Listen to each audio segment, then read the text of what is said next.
Amen. Amen.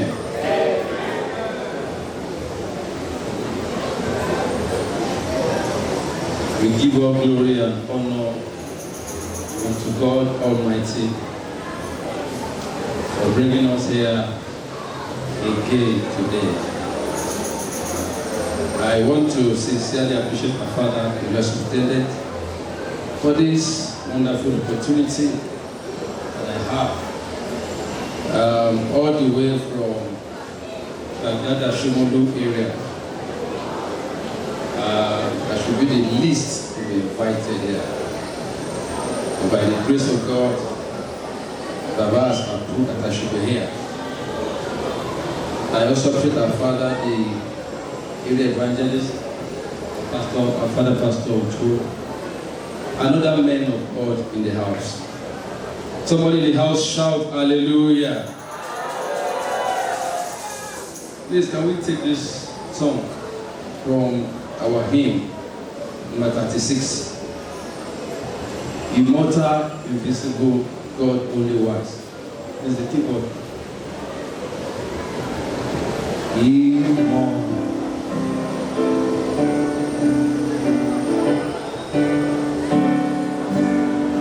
Can the choir join us in singing? Immortal, invisible, God only wise. In life, in process, in who is most blessed, most glorious, God is yet of the world, almighty, victorious, the great name we praise. The team, listen, the team for this carol, we all know it. That's the Immortal King.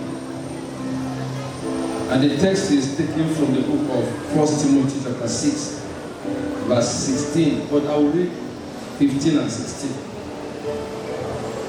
1 Timothy 6, 15 and 16. Which in his times he shall show who is the blessed and only potentate, the King of kings and Lord of lords, who only hath immortality, dwelling in the light which no man can approach unto, whom no man hath seen nor can see, to whom be honor and power everlasting. Amen. Father, we ask that you speak your word to your people in the name of Jesus. In Jesus' mighty name we pray. Now, Winston Churchill says, Christmas is a time when we remind ourselves of the birth of the Lord Jesus, and we also celebrate, but not just to celebrate, but we reflect on certain points at this time. We reflect on his benevolence to us. Christmas is a time when we believe that God sent his son to die for us. He was born as a man, though he was God. So his benevolence that he can release his son. In John 3:16 he said, for God so loved the world that he gave.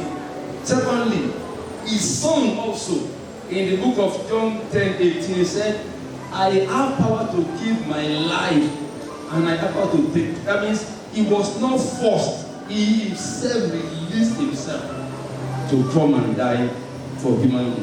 Secondly, we reflect on the person, on the greatness, and on who he is. Hallelujah. So Christmas is a time to reflect on this. And then third thing, to reflect on our lives. Our lives. How well are we living? Brethren, this is a question we must go with today. Fine, God is good. God is great. God is immortal. He is king. But you see, how well are you living your life to please him? Revelation says something. He said, we are made for his pleasure. To any man that claims to live and not for the pleasure of God is living a wasted life. Amen. Now, from where we read, we all know that Paul wrote that letter to his son Timothy. He was writing something vividly of what we need to know. And what was that? He was trying to describe the glory and the splendor of God that is unique only to him alone. When he saw something, he couldn't keep quiet, but bend down the splendor and the glory. And that is why at Christmas you see Christians all over the world. They flame everywhere red. You see every office, you see every house, everywhere is red. Why? Because this is a time we celebrate the birth of the King of Kings. Shout hallelujah. Hey, I can't hear you. I say shout hallelujah. So he made us to see Jesus Christ as the King immortal. Now, what does it mean to be immortal? That's what I'm going to. Immortal. It's a simple word, but I want to show something to you today that is special about that word. Immortal means unending. That's the common word coming for it, unending. But you see, in this place I said, not susceptible to death. That is, no matter how much he lived, no matter how long he has lived, no matter how long he will still live, he has no ending. Shout hallelujah. You see, all spirits, all creatures are meant to live eternally. That is what God gave to us. But this God is only special. I will show you in a moment.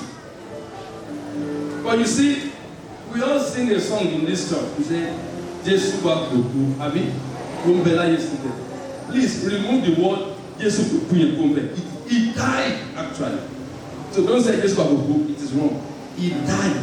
But on the third day, he did what? But look here, he didn't just die.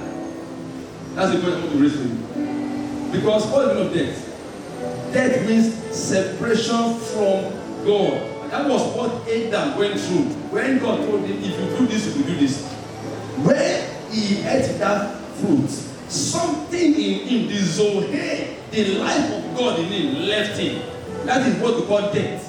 So death is what? Separation of a spirit, of a living being from his creature. Now, when Christ hung on the tree, hallelujah, are you following everybody? Now, when he died on the cross, what happened to him? In the book of Matthew 27, verse 45, is something happened there. Let's quickly go there. Matthew 27, verse 45. Now, Jesus Christ cried so loudly there. He said, and about the ninth hour, Jesus cried with a loud voice, Eli, Eli, lama sabachthani. Why hast thou forsaken me? That was where he died. Why? Because those said for 3 hours. Now, ninth hour, between 6 and 9 means 12 noon and 3 p.m. Now, imagine now, at this time, I just see darkness everywhere. Won't you be scared, sir? Imagine darkness just cover everywhere now. You can't even see me again. Between 12 and 3. 3 hours alone was too much for Christ to be separated from his father. And he cried, he said, my father, how can you let me be like this? That was when he died. Not when he came up the ghost and he carried him. No. At that time, he didn't just die. He only gave up his body. I'm going there. So don't ever say Christ died and then no. Understand the meaning of his death. Hallelujah. Am I saying something to somebody here? Now, hear this. Jesus did not just die. He only put off the body. This body. That was what he came to offer on the cross of Calvary. And that was the purpose of his body, was for sacrifice. In the book of That's in the book of Hebrews 2:14 and Hebrews 10 verse 4, 5 and 8 to 10. He said, a body hast thou given me. Now, this body of Jesus Christ, before he died, he got it from Mary. Yes or no? That body was what he needed to sacrifice for your sin and for my sin.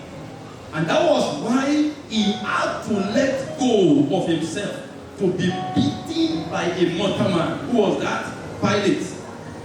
That was why he could carry the cross on the cross to come buried. That was why they nailed him to the cross.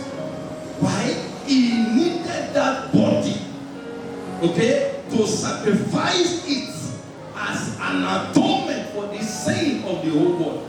And he said, by one and only sacrifice, he made atonement for the sin of those who have sinned before him when he died, and even after now.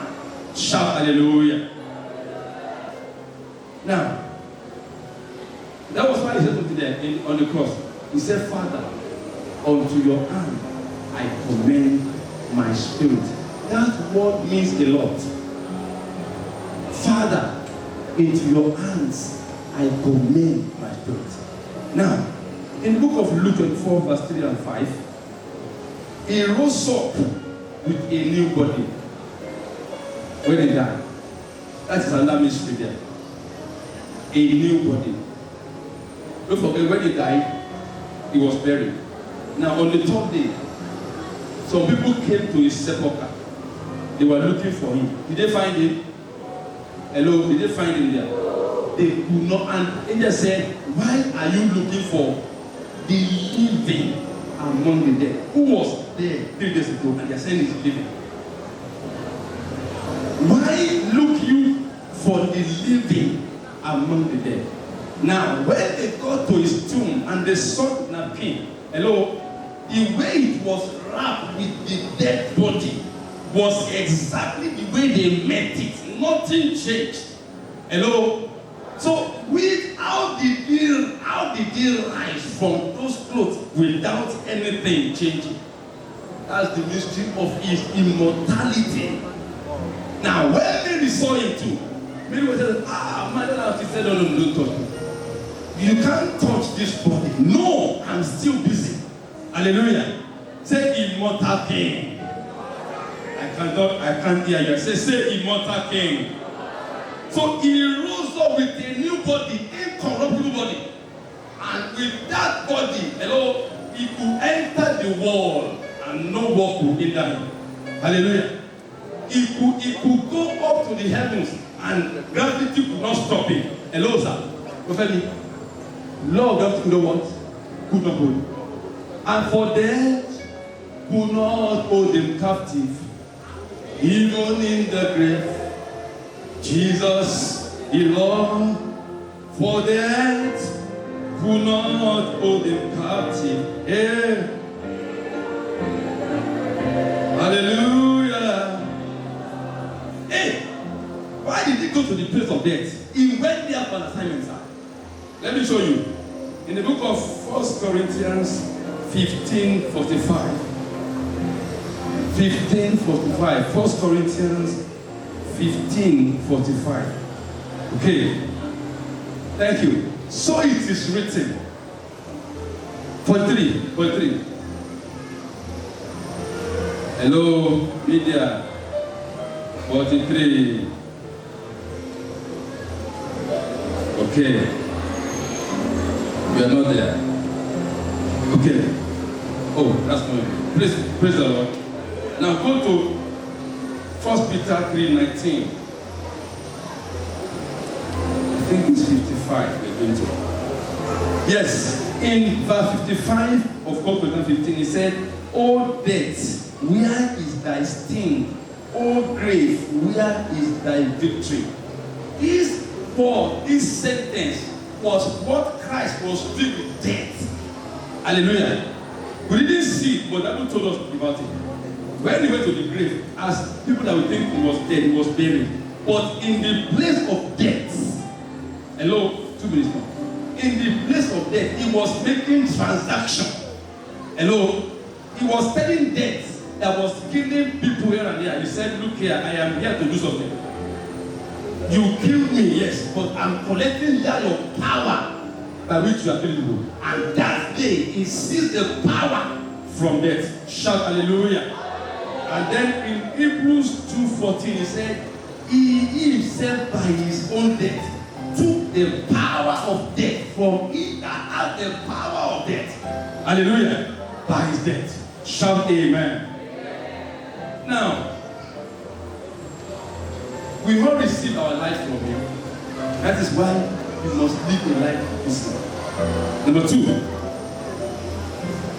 Why is he immortal? He has been before anything existed. Hallelujah. He has been before what?